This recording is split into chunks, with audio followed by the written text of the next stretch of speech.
Bonjour, être du petit peuple, elfe, fée et corrigan. Donc, un joyeux anniversaire aux béliers pour qui ce mois-ci, c'est leur mois anniversaire.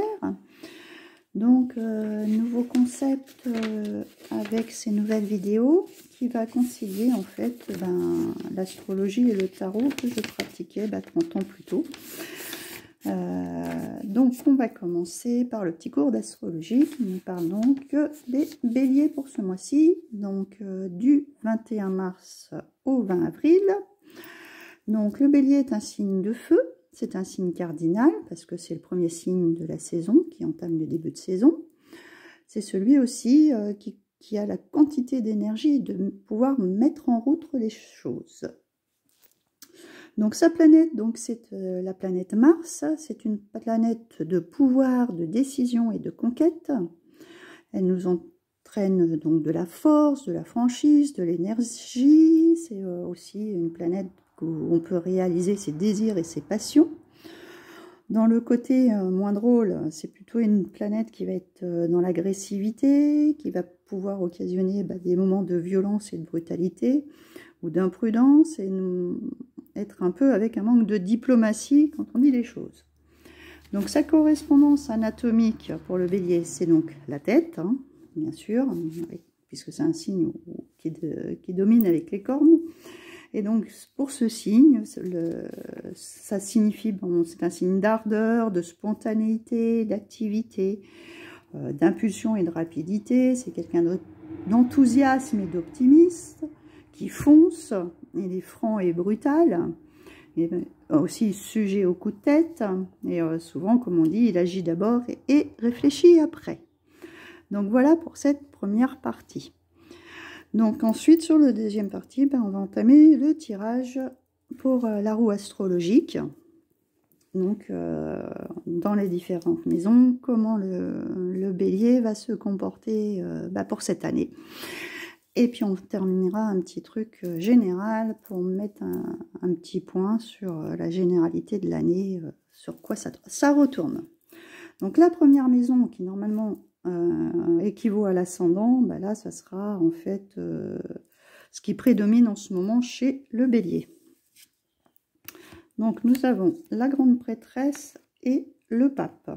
Donc là on est vraiment dans deux côtés, pardon, je vais mettre devant parce que vous les voyez, dans deux côtés très, très spirituels, très posés, où on écoute avec sagesse, on réfléchit sur quelque chose, on se pose et on prend de l'introspection, mais on écoute aussi les sages conseils qu'on pourrait nous apporter.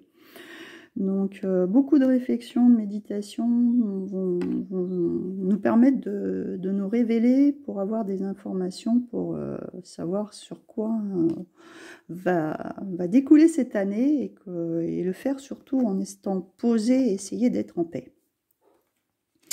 Pour la deuxième maison, qui en général les biens matériels, et aussi la situation financière. Nous avons la justice et la force. Peut-être que certains ont peut-être des jugements en cours, des choses comme ça, de façon à... Parce que là, la force, c'est aussi l'équilibre, en fait, rétablir l'équilibre, tout comme la justice. Il y a peut-être des sous qui sont coincés quelque part, on va dire ça comme ça, et ça va se débloquer. Si vous attendez un truc de jeu, comment on dit, un résultat de justice, je vais y arriver, ça va être en votre faveur, vous allez recevoir ce qu'on vous doit en fait. Bon, après c'est peut-être tout autre, il y a peut-être quelque chose d'argent bloqué autre part, et on va rééquilibrer aussi peut-être son côté financier aussi, il y a la possibilité aussi de ça, mais il y a quelque chose qui s'équilibre, les finances deviennent plus stables, on va dire. Pour la maison 3, alors la maison 3, c'est en rapport soit avec les frères et sœurs, les parents proches, ça peut être aussi tout ce qui est communication autour de vous, avec vos collègues de travail, etc. Donc là, on a le soleil et le chariot.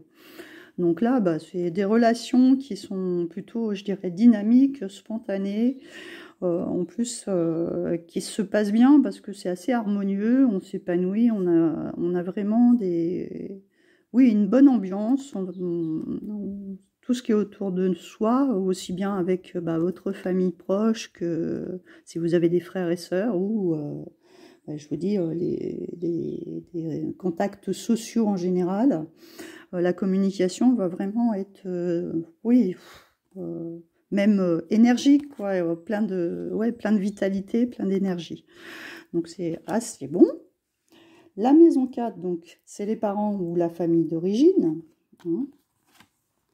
Donc là, on a donc les amants, les amoureux en fait, et le soleil aussi. Donc là, il y a vraiment peut-être aussi cette idée de concrétiser une famille, de se mettre en couple par exemple aussi, c'est aussi son propre foyer. Hein. On a envie de quelque chose de très harmonieux, que ça soit très équilibré, donc on va écouter son cœur.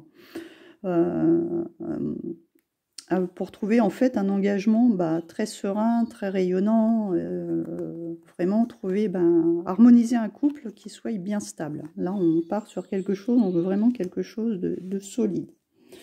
Donc ça, c'est en lien avec la maison 5, les enfants, ou ça peut être aussi la maternité, ou plus généralement aussi le domaine de la sexualité. Donc là, on a la solution 14, c'est la tempérance, et donc avec la grande prêtresse. Donc on nous parle de patience, de self-control, pareil, de nouveau, avoir ce côté féminin.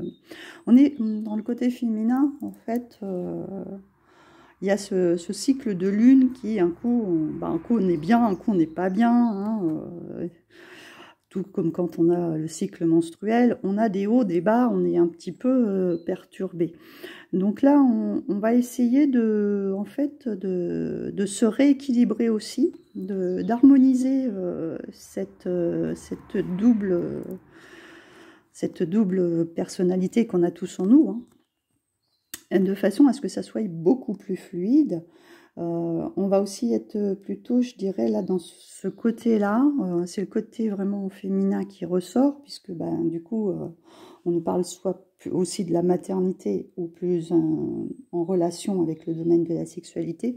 Donc là, je dirais qu'on va prendre soin de soi et qu'on va se pouponner, hein, de façon à être beaucoup plus attirante et équilibrer son caractère aussi en fonction que les gens soient plus attirés envers nous.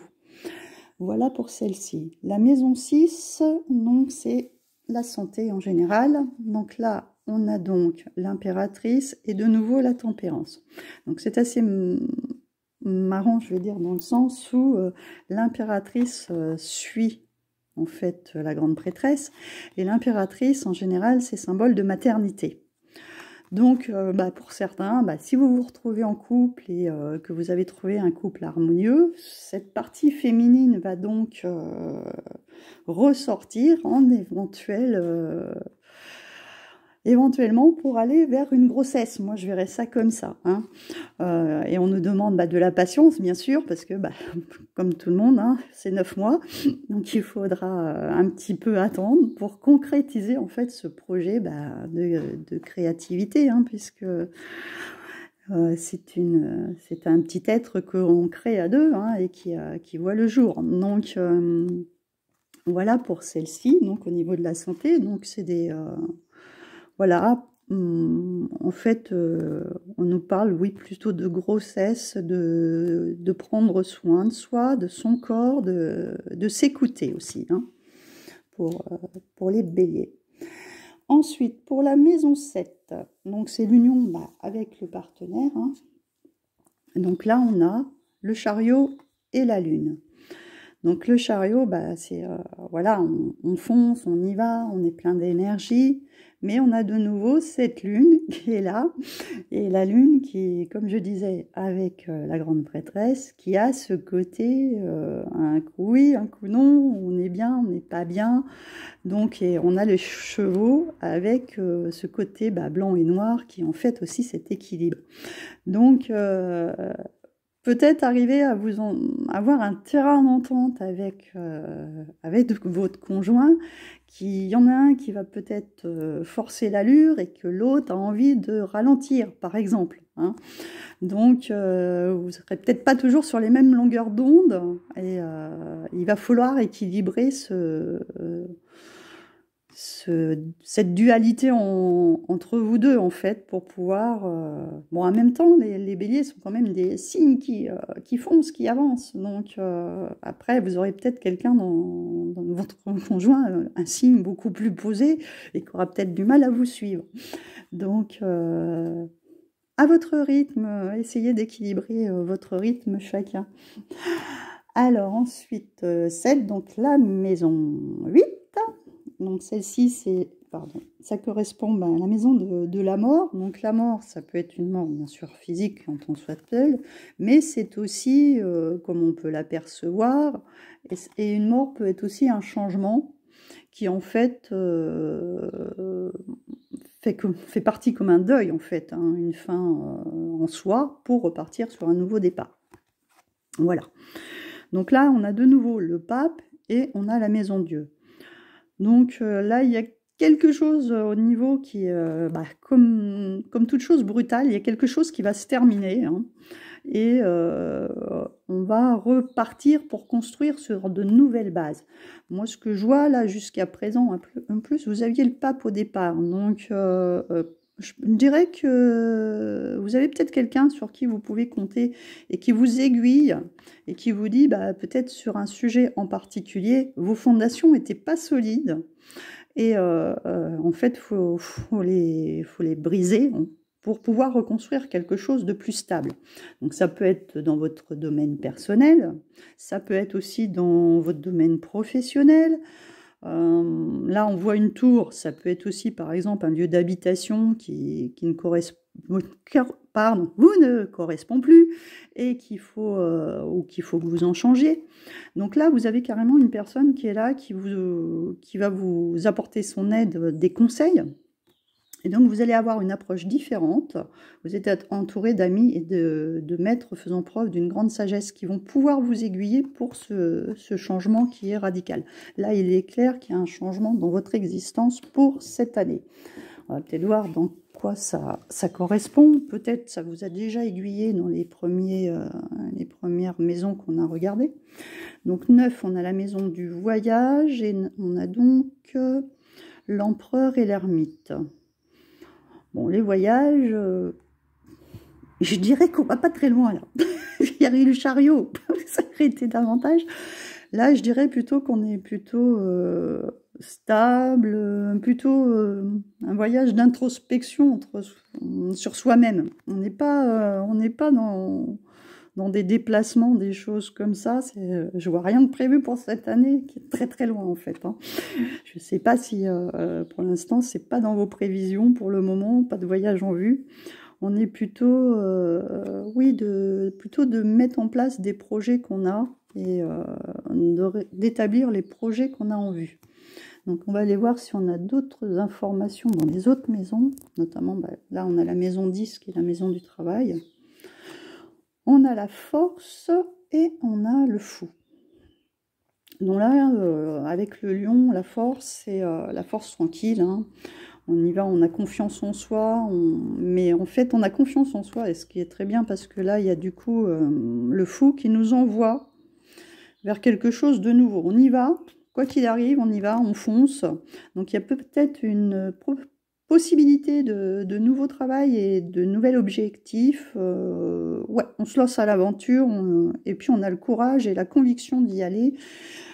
Et advienne que pourra. Hein, c'est là, on fonce, on y va, on réfléchit pas. Mais bon, en étant avec cette force tranquille entre guillemets, c'est assez bon parce que vous allez avoir l'énergie pour aller postuler, par exemple, pour aller à des rendez-vous, etc. Là, vraiment, il y a quelque chose de nouveau qui se met en place pour cette année dans les perspectives professionnelles. Ensuite, avec la maison 11 qui correspond donc aux amis, oui, c'est ça. Donc, nous avons le magicien et l'empereur. Pareil, dans le magicien, bon, bah, vous avez les cartes en main pour attirer en fait les personnes qui vous correspondent. Vous voulez des amitiés qui soient stables et durables. Vous ne voulez pas d'amitiés fictives. Donc là, il est clair que vous savez vraiment sur qui vous pouvez compter et qui sont vos vrais amis. Il n'y a pas vous n'avez pas envie de fausses amitiés tergiversées. Là, c'est vraiment, je sais ce que je veux. Au mieux, comme on dit souvent, on compte les amis sur les doigts d'une main, plutôt que d'avoir 36 000 connaissances. Là, les amitiés sont vraiment stables et sereines.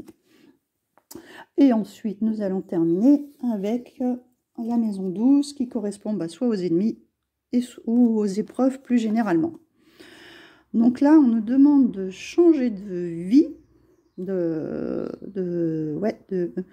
y a un changement soudain dans vous allez prendre de la hauteur sur certains points. Donc, soit sur un lieu de vie, soit sur votre activité professionnelle, parce que là, on se sent enchaîné dans une situation qui ne nous convient plus.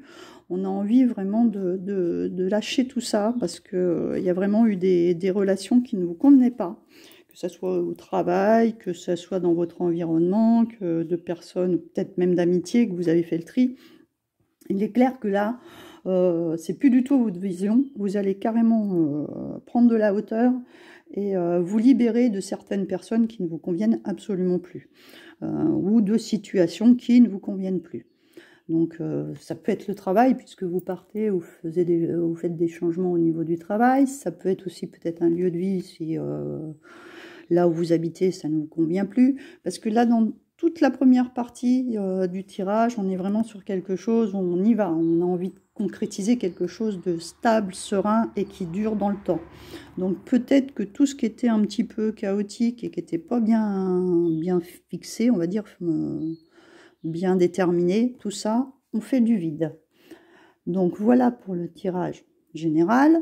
On va voir maintenant pour les énergies. Qu'est-ce que nous avons? On a des contrats. Donc c'est assez drôle, hein, peut-être par rapport au travail. Donc là, il y a des signatures à venir, des choses qui vont être mises en place. Ça peut être aussi, comme on a dit, dans le rapport avec les finances tout à l'heure. Peut-être que vous allez récupérer de l'argent qu'on vous doit, ou si vous avez un procès en cours, là, la justice, ça va être de nouveau favorable. Il y a quelque chose qui vous revient. On rééquilibre les choses, comme on a vu pas mal au niveau des tempérances qui sont là et là. Il y a vraiment quelque chose qui se rétablit pour cette année. Les choses deviennent mieux, quoi. Les choses s'arrangent. Ensuite, nous avons eu 2 cartes avec le voyageur sacré. Donc, on nous parle de suivre le courant, tout est au beau fixe, et voyager avec abondance, céder le contrôle. Donc, là, je dirais que c'est plutôt, parce que dans le voyage, on n'avait pas grand-chose qui bougeait, en fait. Je dirais plutôt, c'est suivre le courant, suivre le fil de l'eau de ce qui va se passer dans l'année. C'est pas la peine de mettre les bouchées doubles, il va falloir suivre le mouvement, en fait. Hein. Aller étape par étape, et avancer tranquillement. C'est pas la peine de se presser, c'est pas la peine de courir. Le voyage va se faire à son rythme. Voilà, les choses vont avancer chacune l'une après l'autre, en fait. Hein. Et ensuite, avec les licornes, nous avons les cycles. Tout arrive en son temps. Ben, comme quoi, hein, honorez les cycles de votre corps et synchronisez-vous avec la magie de la lune. Donc là, on repart aussi avec ce côté, la lune qu'on avait déjà là, et le côté féminin qui est là. Donc, respectez votre corps, respectez-vous. Ben, si jamais vous allez tomber enceinte ou pas, hein, aussi. Et respectez en fait vos cycles menstruels, les cycles de l'année, c'est-à-dire les saisons. Adaptez-vous à chaque changement. Respectez votre corps parce que là on vous dit clairement que c'est nécessaire. On a quand même eu pas mal de choses qui tournent autour de la lune. Donc voilà pour ces tirages pour les béliers. Donc c'est un tirage général, hein, ça concernera peut-être pas tout le monde, ou alors pour certaines personnes ça sera peut-être certains secteurs et puis pas d'autres. Donc chacun prend la partie qui va lui parler le plus, hein.